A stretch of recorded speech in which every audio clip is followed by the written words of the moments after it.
If you're like me and new to Path of Exile 2, then you might find yourself overwhelmed by the depth of choices the game offers right from the start. Between 6 character selections, a ton of ability builds, to the passive skill tree that looks like something right out of a horror movie, it can intimidate many people, especially close to my age, to not even buy the game. But don't worry, because in this guide, my 40-year-old brain will break down in Barney style the character selection, the abilities, the passive skill tree, and everything you need to know in early game so that you can jump in confidently and start your adventure in Path to Exile 2. I'll try to do this in as short a video as possible, and the video is definitely aimed for more new players, but if you veterans out there feel like you want to support the channel, then watch the video. I'll also timestamp it so you can jump to what you want to know, so let's not waste any more time and get into it. So before you jump into the game, you need to choose between standard and hardcore mode. Now, here's what you need to know. Standard mode is the more forgiving option. When your character dies, you can continue playing without any penalties beyond the usual loss of experience. It's great for new players or those who want to explore the game's mechanics and story without the stress of permanent consequences. Now, hardcore mode is for all you crazies out there, the masochists. In this mode, death is permanent. If your character dies, they're moved to the standard league, so you'll lose your progression in the hardcore mode. This is ideal for experienced players who want an extra layer of challenge or thrill. You'll also have the option to play in solo self-found mode, which means that trading and partying up with other players is disabled, so it's just you and your loot. You can't trade. This is perfect for people who just want a self-reliant experience, and you have this option for both standard and hardcore. But for newer players, I'd recommend just sticking to the regular league, and then you can keep these other options as you get better in the game. All right, let's quickly go over the character selection screen. First off, you got the Sorceress. This class is all about intelligence and mastering elemental magic. The Sorceress has devastating spells that deal heavy damage at range, but is really vulnerable up close and close combat in early game. Starting out, you'll have access to fire spells, cold spells, and lightning spells, which allow you to freeze, burn, and shock your enemies. So if you enjoy wielding magic at range, Sorceress would be a great character for you. Next up, we got the Warrior, which reminds me of the Barbarian from Diablo 2. It's a classic strength-based build. It's for players who want to get up close and personal with their enemies and do melee attacks and wield heavy weapons and rock some sturdy armor to withstand all that damage. Starting skills for the Warrior include heavy slams, stuns and knockbacks, and defenses for tanky playstyles. So the Warrior is a solid choice for those of you that like up close and personal melee based builds. Next up, we got the Ranger. That's the go-to class for players who love ranged combat and agility. This is a dexterity focused class that specializes in bows, traps, and evasions. Your starting skills as a Ranger will be long range arrows, the ability to shoot on the move, and crowd control from cold attacks. So if you enjoy agile range playstyles, then the Ranger is going to be perfect for you. Next up, we got the Witch. The Witch is another intelligence focused class, but unlike the Sorcerer, she specializes in dark magic and summoning, being a master of curses, necromancy, and chaos damage, commanding minions to fight on her behalf. As a Witch, your starting skills are going to include the ability to command minions, use chaos magic, osteomancy, which is summoning bones at your command to kind of lock enemies in place and deal area of effect damage. If you like controlling the battlefield with dark sorcery, the Witch is going to be perfect for you. Next character up is the Mercenary, which is a hybrid strength and dexterity build, so skilled in both melee and ranged weapons. As a Mercenary, you'll start with abilities like varied crossbows that use elemental rounds to freeze, burn, or create shock. You'll also be able to pick these enemies off from range. So if you want a jack of all trades class that can adapt to most scenarios in the game, the Mercenary is definitely a good early class to choose. That leads us into the Monk. Now the Monk is a dexterity and intelligence hybrid class, kind of like Airbender, with martial arts style combat, precise melee strikes with supportive abilities like the Sorceress. So if you're looking for a versatile class that can dodge attacks, heal allies, this is probably the one for you. The Monk starts off with quick strike attacks that can deal area of effect damage with great mobility and the ability to create combos with elemental damage. So after you give a name to your character and choose your league, you hop right into the game.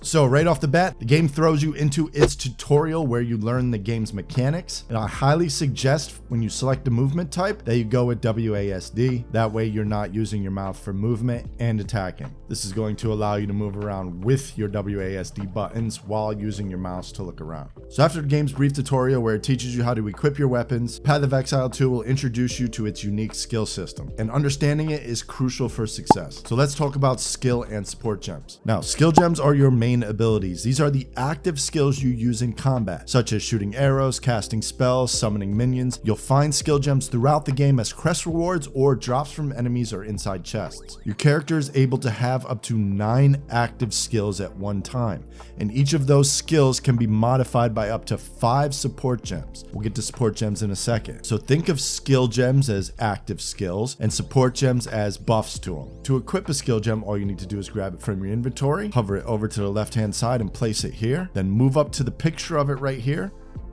and drag it over where you can bind it to one of these mouse buttons or one of these keys. You're also able to change this inside of your option setting by going to input, scrolling down, and changing any one of these to reflect this right here. So after binding rolling slam to the middle mouse button, we can now use this ability in game. One of the first things you'll notice is the wide variety of skill gems available. And these gems are the core of your abilities, but as a new player, it's important to focus on skills that align with your character's strengths. So for example, if you're playing as a warrior who needs melee skills, stick to gems that enhance close range combat, like rolling slam and bone shatter. These skills scale with your weapon damage and physical stats, making them much more effective early on. On the other hand, if you're starting as a caster like a sorceress or a monk, prioritize gems like spark, frostbomb, and firewall. These skills focus on elemental damage and work best with builds that emphasize intelligence and spellcasting. Remember, it's tempting to experiment with everything you find, but sticking to skills that match your character early on will make your journey much smoother, and as you progress, you'll have plenty of time to branch out and try new abilities.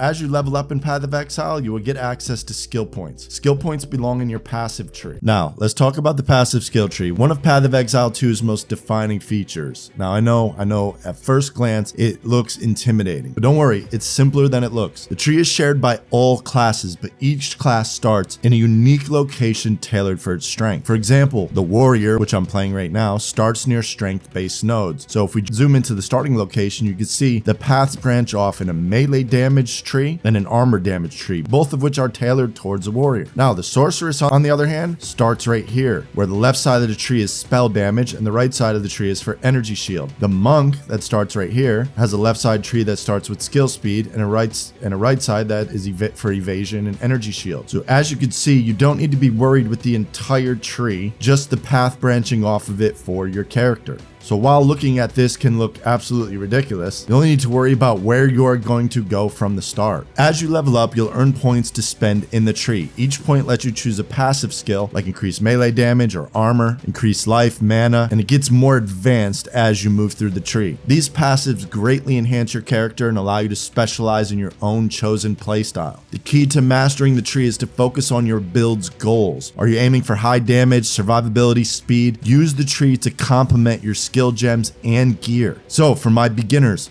stick to nodes near your starting area and focus on simple, impactful bonuses. Avoid spreading out too far until you're more comfortable with the system. Remember, you can always respec some points later on if you make a mistake once you've unlocked the Hooded One in Clearfell, which comes about halfway through Act 1. With a bit of practice, the passive skill tree will become your best friend in creating unique and powerful builds in Path of Exile 2. So take your time, plan ahead, and enjoy the freedom it offers. But don't get too down on yourself because you can always respec points later on in the game. So, wasn't so bad, was it? After defeating the Bloated Miller, you will gain access to your first support gem. Support gems, like we said, modify the behavior of your skill gems. They can add damage, increase speed, enhance area of effect, or even completely change how a skill works. For example, pairing a fireball gem with a support gem that adds chain effects can make your fireballs bounce between enemies, increasing the damage output. The key difference between skill gems and support gems being that support gems will not work on their own. They must be linked to a skill gem to provide their bonus. If there's no link, the support gem won't have any effect. Path of Exile 2 can be an extremely rewarding game, but let's face it, the complexity of character builds can be overwhelming for most new players. So that's why I'm going to recommend you check out Mobalytics.gg. With Mobalytics, you get access to easy to understand tools and detailed guides designed to help you optimize your character from the ground up. Whether you're picking your first class or fine-tuning an advanced build, Mobalytics provides in-depth data, passive tree suggestions, skill setup, and even item recommendations tailored to your playstyle. So, there's no more guesswork. Mobalytics takes the complexity out of character building, helping you make informed decisions that boost your survivability and damage output. So if you're wondering where you put your passive skill tree points, they got you covered. If you're wondering what support gems you need to use, they got you covered. If you're wondering what skill gems you need to use, they got you covered. Want the equipment that pairs best with that? Got you covered. Now, some of you aren't going to like this, but for those of you that are new that don't want to mess up from the start and get stuck on a build, this is a great resource for you to take advantage of. So hop on there, support the creators that are on there, and enjoy all all the ways that you can play this game. All right, let's go over the interface so that you can customize the game to your liking. Down here on the left, we have our life bar and our energy shield, our mana and life flasks, any charms that we have in our belt, our skill set over here, our mana bar, which will have a spirit shield if we have any.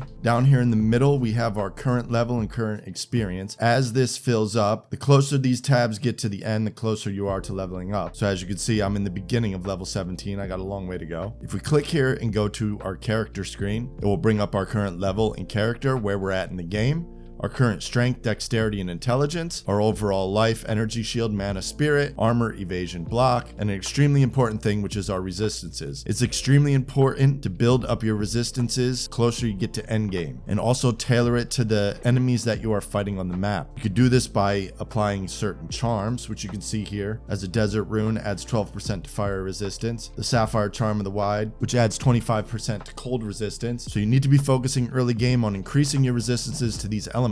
That way you're dying less inside the game. In here we'll find our options tab, where we can change our graphic settings. Hopping on over into the game tab, where we can change our item filtering settings. You can download these online, and they've made some really neat ones that will allow you to add custom colors for the loot on the ground. That way you know to pick it up. Hop on over into the interface. A key one here that I like is if you press tab, it'll pull up your mini map. You can change the landscape by going like this, which will decrease the noise.